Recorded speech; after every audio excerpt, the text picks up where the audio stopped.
ଲକ୍ଷ୍ମୀ ଛଡ଼ା ପୁରୁଷମାନେ ଏହି 8ଟି କାମ କରିଥାନ୍ତି। ପତ୍ନୀକୁ ବୋଝ ବୋଲି ଭାବିବା, ଝିଅ ଜନ୍ମ ହେବା ଦ୍ୱାରା ଅଶାନ୍ତି ହେବା, ପତ୍ନୀ ଜମା କରିଥିବା ପଇସାକୁ ଛଡ଼ାଇ ନେବା, ପତ୍ନୀକୁ ଖର୍ଚ୍ଚ କରିବା ପାଇଁ ପଇସା ନ ଦେବା, ପତ୍ନୀକୁ ସମସ୍ତଙ୍କ ସାମ୍ନାରେ ଅପମାନିତ କରିବା, ରାତିରେ ପତ୍ନୀଙ୍କ ନିକଟରେ ନ ରହିବା, ପର ସ୍ତ୍ରୀଙ୍କ ସହ ଖରାପ ସମ୍ପର୍କ ରଖିବା, କଥା କଥାରେ ପତ୍ନୀଙ୍କ ଉପରକୁ ହାତ ଉଠେଇବା।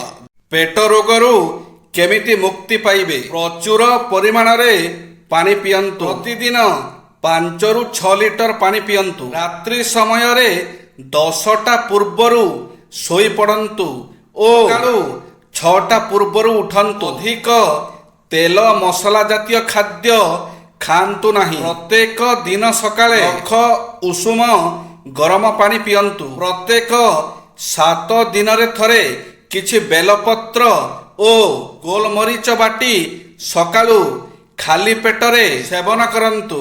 ଯେତେବେଳେ ବି ଖାଇବା ଖାଉଛନ୍ତି ସଠିକ୍ ଭାବରେ ଚୋବେଇ ଚୋବେଇ ଖାଆନ୍ତୁ। ପ୍ରତ୍ୟେକ 4 ଘଣ୍ଟାରେ ଥରେ କିଛି ନା କିଛି ଖାଦ୍ୟ ଖାଆନ୍ତୁ।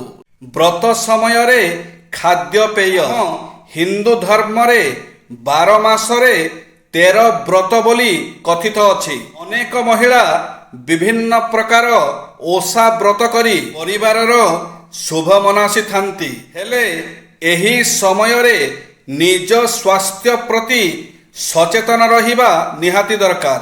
ଏବେ ତ ପାର୍ବଣ ଋତୁ ଆରମ୍ଭ ହୋଇଗଲାଣି। ଜଗତଜନନୀ ମା ଦୁର୍ଗାଙ୍କର ପୂଜା ଅବସରରେ ବର୍ତ୍ତମାନ ନବରାତ୍ରି ଚାଲିଛି। ତେଣୁ ଏହି ସମୟରେ ଆପଣ କିପରି ନିଜ ସ୍ୱାସ୍ଥ୍ୟ ଏବଂ ଖାଦ୍ୟପେୟ ପ୍ରତି ସତର୍କ ରହିବେ ସେ ବିଷୟରେ ସୂଚନା। ନବରାତ୍ରି ଦିନରେ ଅଧିକାଂଶ ମହିଳା ବ୍ରତ ରଖିଥାନ୍ତି। ଏମିତିରେ ବ୍ରତ ରଖିବା ସ୍ୱାସ୍ଥ୍ୟ ପାଇଁ ଲାଭକାରୀ ବୋଲି କୁହାଯାଏ। ଉପବାସ କରିବା ଦ୍ୱାରା ପାଚନ ତନ୍ତ୍ର ଏବଂ ରୋଗ ପ୍ରତିରୋଧକ ଶକ୍ତି ବୃଦ୍ଧି ପାଇଥାଏ ବୋଲି କେତେକଙ୍କର ଦୃଢ଼ ବିଶ୍ୱାସ ରହିଛି। କିନ୍ତୁ ବ୍ରତ କରିବାର ଅର୍ଥ ନୁହେଁ ଯେ ଆପଣ ସାରା ଦିନ ଉପବାସ ରହିବେ ଏବଂ ମାତ୍ରାରେ ଫଳ ଆହାର କରିବେ। ଏମିତିରେ ଆପଣଙ୍କ ସ୍ୱାସ୍ଥ୍ୟ ଉପରେ ଏହାର ଖରାପ ପ୍ରଭାବ ପକାଇପାରେ। ବିଶେଷ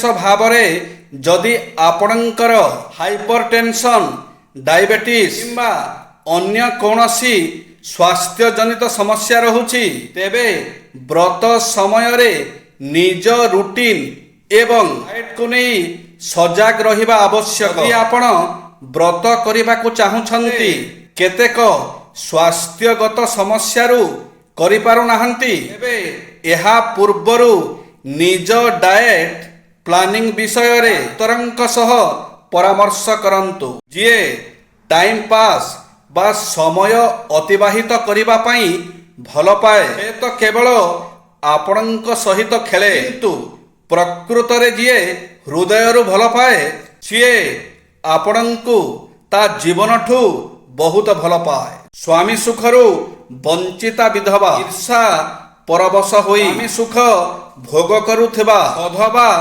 ନାରୀଙ୍କ ପ୍ରତି ଶତ୍ରୁତା କରନ୍ତି। ଅସତ୍ ଚରିତ୍ର ବିଶିଷ୍ଟ ନାରୀ ଏବଂ ବେଶ୍ୟାବୃତ୍ତି କରୁଥିବା ସ୍ତ୍ରୀ ଲୋକ ଅର୍ଜନ ତଥା ଅନ୍ୟ କାମନା ପୂରଣ କରିବାରେ କୁଳବଧୂଙ୍କୁ ଅନ୍ତରାୟ ମନେକରି ସେମାନଙ୍କ ପ୍ରତି ଶତ୍ରୁତା କରନ୍ତି। ସାଧାରଣ ଗରିବ ଲୋକେ ନିଜର ଅପାରଗତା, ଭାଗ୍ୟ ଓ ହୀନମନ୍ୟତା ପାଇଁ ନିଜର ଦୁର୍ବଳତା ନ ଦେଖି କୁଶଳୀ ମଠ ଧନୀ ବ୍ୟକ୍ତିଙ୍କ ପ୍ରତି ଈର୍ଷା ପରାୟଣ ହୁଅନ୍ତି ଏବଂ ପ୍ରତି ଶତ୍ରୁତା କରନ୍ତି।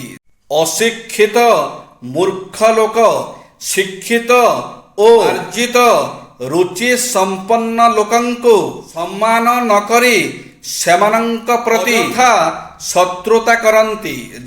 ବିନା ଆଗ୍ରହ ବା ଉତ୍ସାହରେ କେବେ ବି କୌଣସି ବଡ଼ କାମ ହୋଇପାରିବ ନାହିଁ।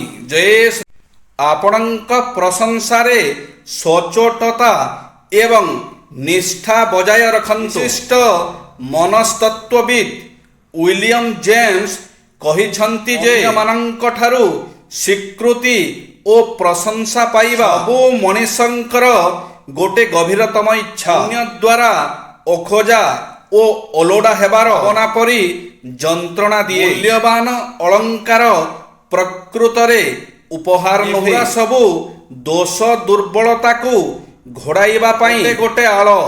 ଅନେକ ସମୟରେ ଆମେ ଲୋକମାନଙ୍କ ସାଙ୍ଗରେ କିଛି ସମୟ ନ କଟାଇ ପାରିବା ହେତୁ ତାକୁ ଭରଣା କରିବା ପାଇଁ ଉପହାର ମାନ ଦେଇଥାଉ। ପ୍ରକୃତ ଉପହାର କ'ଣ ଜାଣନ୍ତି?